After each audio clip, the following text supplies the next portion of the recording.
Have you ever wanted to start reading the Bible, but there's that whole Old Testament thing you just don't know what to do with? Well, in this video, we are going to be breaking down the basics of the Old Testament so that you can start reading it today with confidence.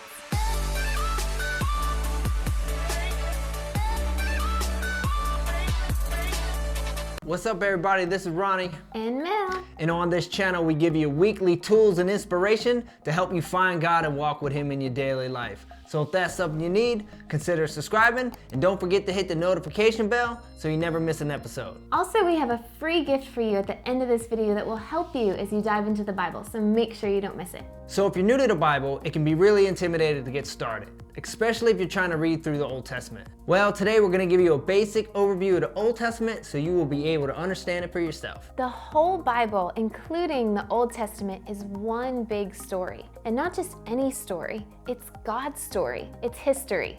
His story. So the Old Testament is made up of 39 different books, all written before the time of Jesus by many different authors, but having one divine author, God Himself. The original language that it was written in was Hebrew and a little bit of Aramaic. And in English, it's broken up into 5 sections, but in the Hebrew, it's only broken up into 3. So the Old Testament is completely based in the Middle East. It encompasses most of the region you see here. But the central location for the Old Testament and really the entire Bible was Israel, the promised land for the people of God. This is a map of the land given to the 12 tribes of Israel. Not everything in the Bible is in chronological order, so that could make things confusing. But if you understand the main storyline, you'll be fine. So let's get started. The first 5 books of the Bible are called the Pentateuch, or the Law. It starts with the book of Genesis, where God created humanity and we rebelled against Him, allowing sin to come and rule over our lives. This begins the entire Bible's theme, which is God redeeming sinful man back to Himself. Right in the beginning, we see God make His promise. In Genesis 3:15, God tells Satan, because you deceived Eve into falling into sin, one day one of her descendants would crush his head. We see this play out perfectly thousands of years later with the birth of Jesus, who through His sinless life and His death on the cross overcame the sin of man and crushed Satan. But first, we need to figure out how we got there. So God chooses a man named Abraham and makes 3 promises to him. 1, that He would make him a great nation, the people of God, known as the nation Israel. 2, that God would give them a land to dwell in forever. And 3, that through his descendants, all the families of the earth will be blessed. So Abraham had a son named Isaac. Isaac had a son named Jacob. And Jacob had 12 sons that became the 12 tribes of Israel. And so God creates a people for Himself that He could be their God. 500 years after Abraham, though, God's people are enslaved in Egypt. But we all know the Moses story where God delivers His people out of Egypt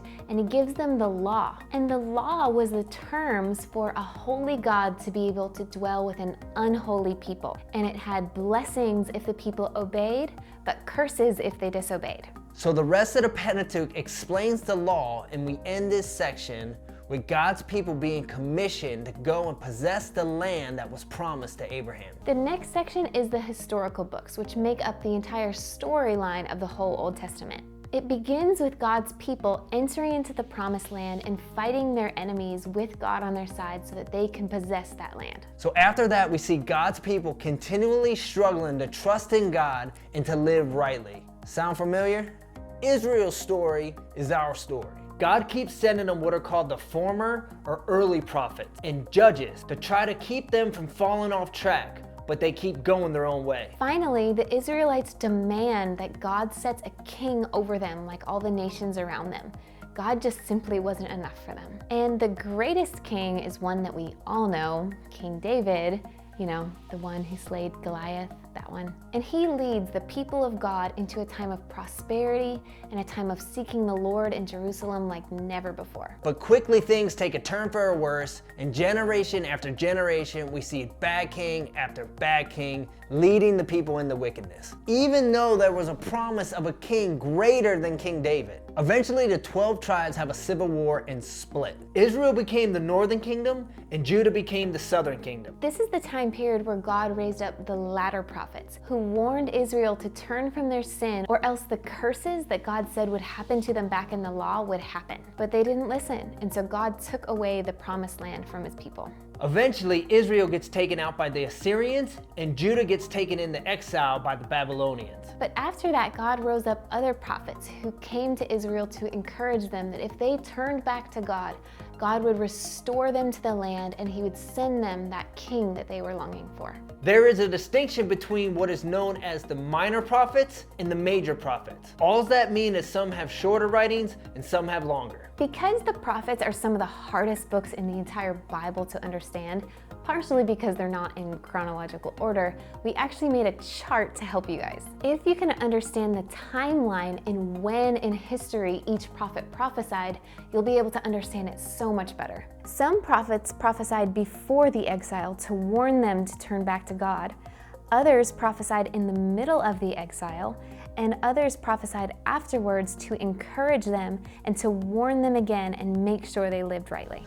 So after the Babylonian exile, some of the people went back to Jerusalem to rebuild the temple, but they were still struggling with sin and still in desperate need of a savior. This was setting the stage for Jesus, the true Messiah and the true kingdom that they've been waiting for. And the prophets reminded them that one day he would come and restore the promises made to Abraham. Also, the poetic and the wisdom books were woven throughout this storyline to help give us instruction and insight in how we were to relate with God, just like the people of that day. The most known in this section are the Psalms. So now that you understand how the Old Testament is broken up, let's recap on the story. We have actually made a chart to help you get the hang of it. The dates aren't exact, and we actually used words with the same letter to help you remember things much easier. Genesis 1 to 11 covers a span of 4,000 years, and it's kind of like a precursor to the entire Bible. In this period, we have creation, we have the fall of man,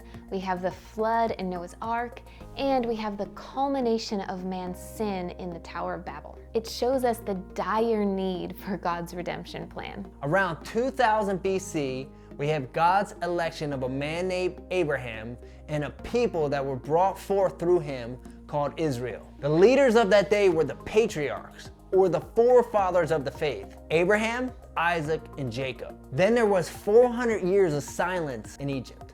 Around 1500 BC, we have the Exodus story, where God chooses Moses to deliver his people from slavery in Egypt. It's where God established his covenant with his people and where he brought them into the promised land. During this time, prophets and judges actually led the people from Moses all the way to Samuel. Around 1000 BC, we had the empire, where the leadership of the nation switched to kings. But for the sake of helping you remember, we called them princes. The greatest being King David, who ruled the people and the land of Israel. And this was the peak of their history as a people, but it quickly went downhill. As the bad kings came, so went the people. And around 500 BC was the exile, which was the lowest of the low for the people of God. The prophets all warned and spoke to them during this time, the most notable one being Isaiah, but they didn't listen, and eventually the empire was completely taken away from the people of God. After this, they never had a king again, and they were led by priests all the way from then until Jesus' day. But after the prophet Malachi, there was another 400 years of silence before Jesus and the New Testament came on the scene, which we will talk about next week. It's important to note that some of the things that were written in the Old Testament fully already happened in history. Other things actually were fulfilled when Jesus came. But much of the Old Testament actually has still not happened yet for the Jewish people or for the world. All of that is still to come at Jesus' second coming, when he comes to establish heaven on earth forever and fulfill his promises to Abraham. One of our favorite resources is Unlocking the Bible by David Pawson. And not only will it help give you an overview of the Bible, it will walk you through each individual book. And it's been so helpful for us as we've given ourselves to the Bible, so we will link it down below in the description. The entire Bible can be summed up in this one phrase that's written over 40 times. I will be your God, and you shall be my people. That is what God is after from Genesis to Revelation, and we hope that this overview helps you so that you can have confidence to read it for yourself. It may take a little time, but you can do it. So if you're new to this journey, we actually have a Bible for Beginners guide that we want to send to you. All you have to do is click the link below in the description and we'll send it to you for free. So if you enjoyed this video, make sure to give it a thumbs up. And if you think it might help someone you know, make sure to share it, because you never know the difference that you can make in someone else's life. And we want to hear from you guys, so be sure to comment below and let us know. What was the one thing that was most helpful from this teaching for you guys? So we hope this helps you guys on your journey to find God and walk with Him, and we will see you next time.